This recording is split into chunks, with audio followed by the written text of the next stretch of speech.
What is accent? Accent is a combination of three main components: intonation, speech music, liaisons, word connections, and pronunciation, the spoken sounds of vowels, consonants, and combinations. As you go along, you'll notice that you're being asked to look at accent in a different way. You'll also realize that the grammar you studied before and this accent you're studying now are completely different. Part of the difference is that grammar and vocabulary are systematic and structured, the letter of the language. Accent, on the other hand, is free-form, intuitive, and creative, more the spirit of the language. So, thinking of music, feeling, and flow, let your mouth relax into the American accent. Can I learn a new accent? Can a person actually learn a new accent? Many people feel that after a certain age, it's just not possible. Can classical musicians play jazz? If they practice, of course they can. For your American accent, it's just a matter of learning and practicing techniques this book and CD set will teach you. It's up to you to use them or not.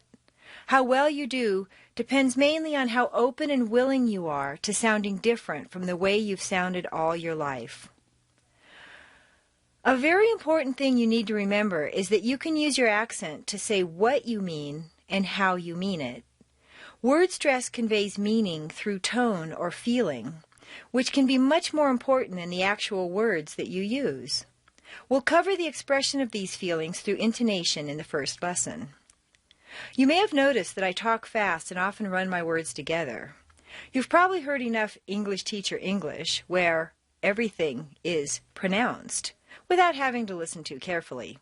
That's why on the CDs we're going to talk just like the native speakers that we are, in a normal conversational tone. Native speakers may often tell people who are learning English to slow down and to speak clearly. This is meant with the best of intentions, but it's exactly the opposite of what a student really needs to do. If you speak fairly quickly and with strong intonation, you'll be understood more easily.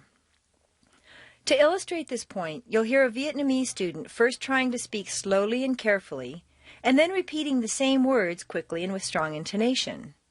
Studying, this exercise took her only about 2 minutes to practice, but the difference makes her sound as if she'd been in America for many years. Please listen. You'll hear the same words twice.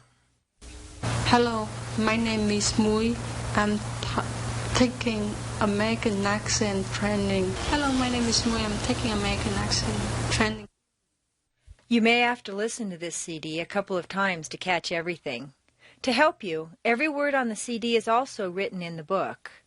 By seeing and hearing simultaneously, you'll learn to reconcile the differences between the appearance of English, spelling, and the sound of English, pronunciation, and the other aspects of accent. The CD leaves a rather short pause for you to repeat into. The point of this is to get you responding quickly and without spending too much time thinking about your response. What to do with your mouth to sound American? One of the main differences between the way an American talks and the way the rest of the world talks is that we don't really move our lips. So when an American says, "read my lips," what does he really mean? We create most of our sounds in the throat using our tongue very actively. If you hold your fingers over your lips or clench your jaws when you practice speaking American English, you'll find yourself much closer to native-sounding speech than if you try to pronounce every single sound very carefully. If you can relate American English to music, remember that the indigenous music is jazz. Listen to their speech music and you'll hear that Americans have a melodic, jazzy way of producing sounds. Imagine the sound of a cello when you say "Betty bought a bit of better butter," and you'll be close to the native way of saying it. Because most Americans came from somewhere else, American English reflects the accent contributions of many lands. The speech music has become much more exaggerated than British English, developing a strong and distinctive intonation. If you use this intonation, not only will you be easier to understand, but you'll sound much more confident, dynamic, and persuasive. Intonation, or speech music, is the sound that you hear when a conversation is too far away to be clearly audible, but close enough for you to tell the nationality of the speakers. The American intonation dictates liaisons and pronunciation, and it indicates mood and meaning. Without intonation, your speech would be flat, mechanical, and very confusing for your listener. What is the American intonation pattern? How is it different from other languages? For example, if you hear a Japanese person speaking English, the sound would be very choppy, mechanical, and unemotional to an American. The same way with German peoples. It sounds too stiff. A man from Paris, on the other hand, his intonation goes up at the end of every sentence and has such a strong intonation that he sounds romantic and highly emotional, but this may not be appropriate for a lecture or a business meeting in English. American intonation do's and don'ts. Do not speak word by word. Bob is on the phone. If you speak word by word, as many people who learned printed English do, you'll end up sounding mechanical and foreign. You may have noticed the same thing happens in your own language. When someone reads a speech, even a native speaker, it sounds stiff and stilted, quite different from a normal conversational tone. Connect words to form sound groups. This is where you're going to start doing something completely different than what you've done in your previous English studies. This part is the most difficult for many people because it goes against everything they've been taught. Instead of thinking of each word as a unit, think of sound units. These sound units may or may not correspond to a word written on a page. Native speakers don't say, Bob is on the phone, but say, Bob is on the phone. Sound units make a sentence flow smoothly like peanut butter, never really ending and never really starting, just flowing along. Even chunky peanut butter is acceptable. So long as you don't try to put plain peanuts directly onto your bread, you'll be okay. Use staircase intonation. Let those sound groups floating on the wavy river in the figure flow downhill and you'll get the staircase. Staircase intonation not only gives you that American sound, it also makes you sound much more confident. Not every American uses the downward staircase. A certain segment of the population uses rising staircases, generally teenagers on their way to the shopping mall. Hi, my name's Tiffany. I live in La Cañada. I'm on the Pep Squad. In the first column, stress the nouns. In the second column, stress the verb. Fill in your own examples at the bottom. 1. Bob sees Betty. He sees her. 2. Betty knows Bob. She knows him. 3. Ann and Ed call the kids. They call them. 4. Jan sells some apples. She sells some. 5. Jean sells cars. She sells them. 6. Bill and I fixed the bikes. We fix them. 7. Carl hears Bob and me. He hears us. 8. Dogs eat bones. They eat 'em. 9. The girls have a choice. They have one. 10. The kids like the candy. They like it. 11. The boys need some help. They need something. 12. Ellen should call her sister. She should call someone. 13. The murderer killed the plumber. He killed a man. 14. The tourists went shopping. They bought stuff. Repeat after me the sentences listed in the following groups. 1. I bought a sandwich. 2. I said I bought a sandwich. 3. I said I think I bought a sandwich. 4. I said I really think I bought a sandwich. 5. I said I really think I bought a chicken sandwich. 6. I said I really think I bought a chicken salad sandwich. 7. I said I really think I bought a half a chicken salad sandwich. 8. I said I really think I bought a half a chicken salad sandwich this afternoon. 9. I actually said I really think I bought a half a chicken salad sandwich this afternoon. 10. I actually said I really think I bought another half a chicken salad sandwich this afternoon.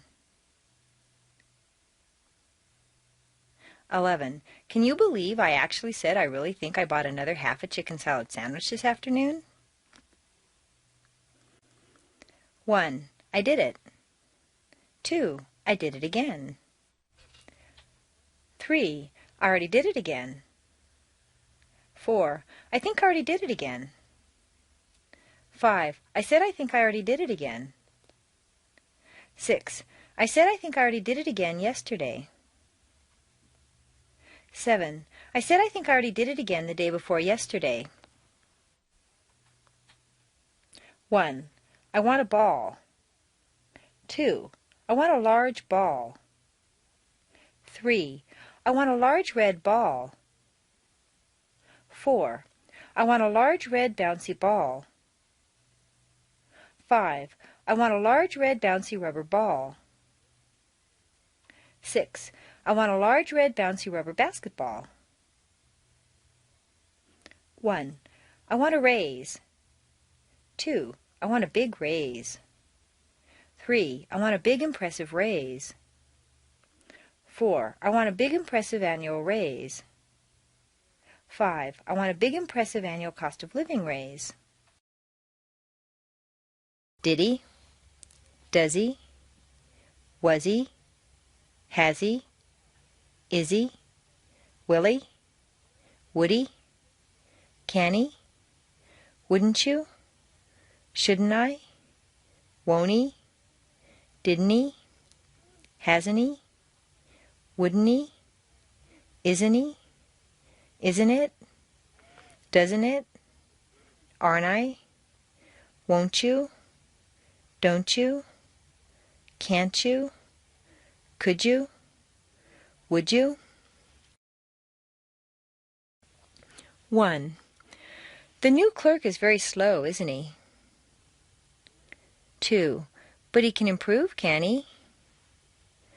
3. She doesn't type very well, does she? 4. They lost their way, didn't they? 5. You don't think so, do you? 6. I don't think it's easy, is it? 7. I'm your friend, aren't I? 8. You won't be coming, will you? 9. He keeps the books, doesn't he? 10. We have to close the office, don't we? 11. We've closed the office, haven't we? 12. We had to close the office, didn't we? 13. We had the office closed, didn't we? 14. We'd already closed the office, hadn't we? 15. We'd better close the office, hadn't we? 16. We'd rather close the office, wouldn't we? 17. The office is closed, hasn't it? 18.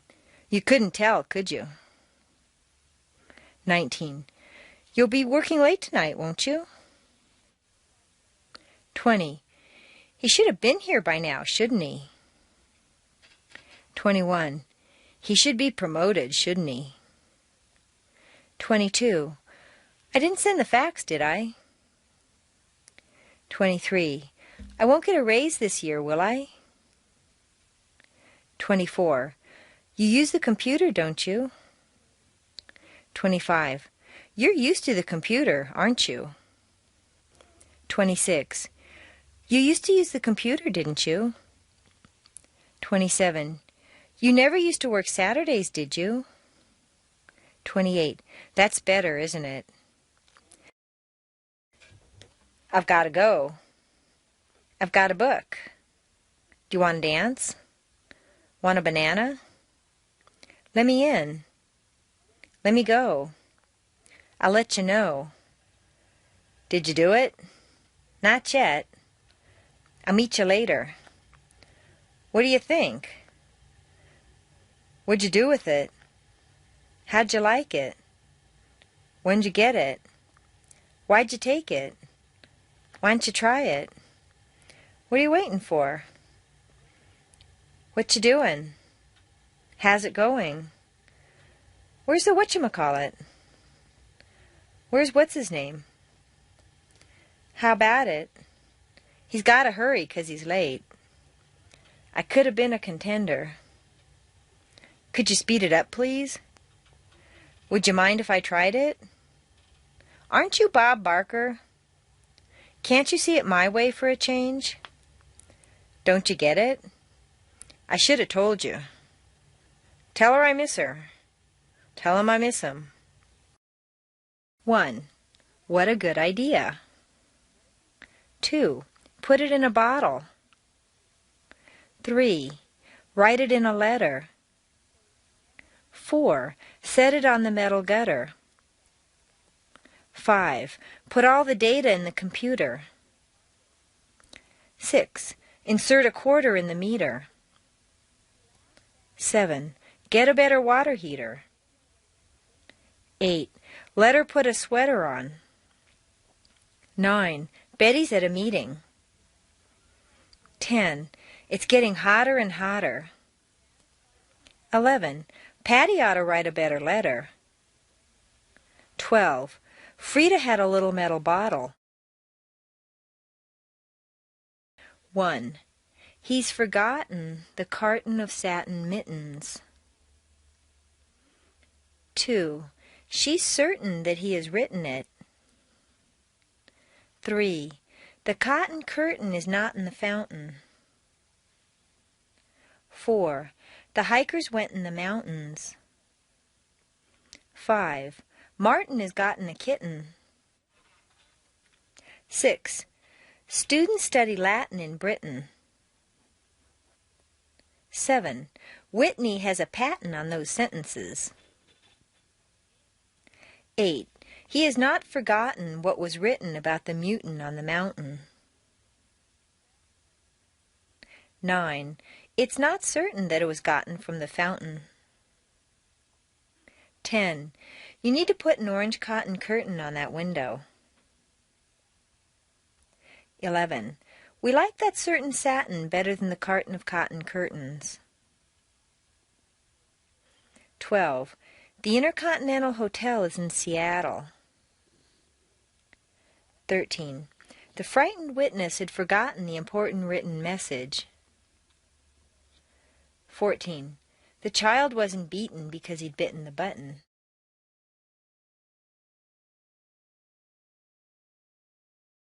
Read the following sentences out loud. Make sure that the underlined T's are silent. 1. He had a great interview. 2. Try to enter the information. 3. Turn the printer on. 4. Finish the printing. 5. She's at the International Center. 6. It's 20 degrees in Toronto. 7. I don't understand it. 8. She invented it in Santa Monica. 9. He can't even do it. 10. They don't even want it. 11. They won't ever try. 12. What's the point of it? 13. She's the Intercontinental representative. 14. Hasn't he? 15. Isn't he? 16. Aren't I? 17. Won't he? 18. Doesn't he? 19. Wouldn't it? 20. Didn't I? Repeat the following sentences.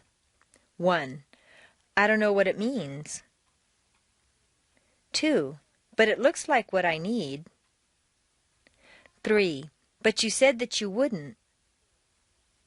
4. I know what you think. 5. But I don't think that he will. 6. He said that if we can do it, he'll help. 7. But isn't it easier this way?